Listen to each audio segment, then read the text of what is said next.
I have something to confess. A few months ago, I was cleaning out my files and I found my very first pledge to this church. It was $10 for the year.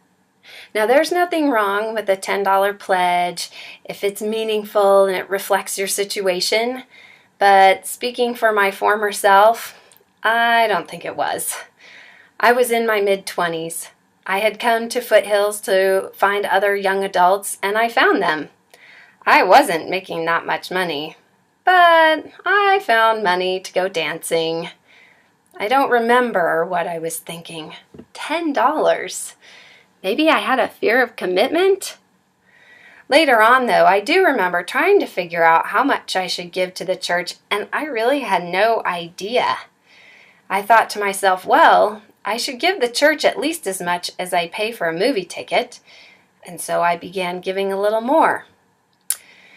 Looking back on it now, though, I am kind of embarrassed. A movie ticket?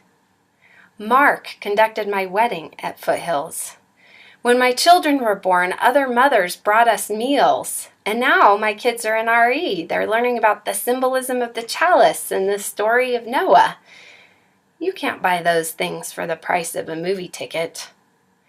In 2012, I went to General Assembly in Phoenix.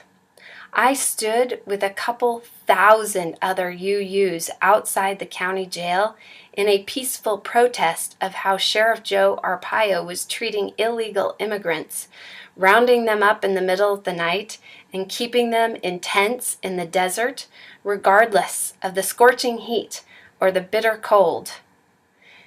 There's no movie ticket that could have given me the experience of being a UU at that rally.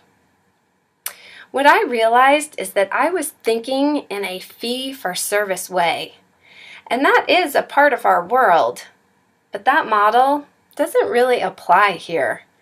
This church is a part of my life, and I value it. Not only that, this church and the UUA are doing big things in the world, and I value those too. That's why the ministers, the Board of Trustees, and the Stewardship Committee are asking you to pledge a percentage of your household income and to become fair share givers. Because we're up to big things and we need your support. I wanted to share my story with you so that you would have some context when you're thinking about your pledge. Now, my confession ends on a happy note. Over time, I increased my giving. Now I'm a little over 3%, and I hope that I can increase that in the future.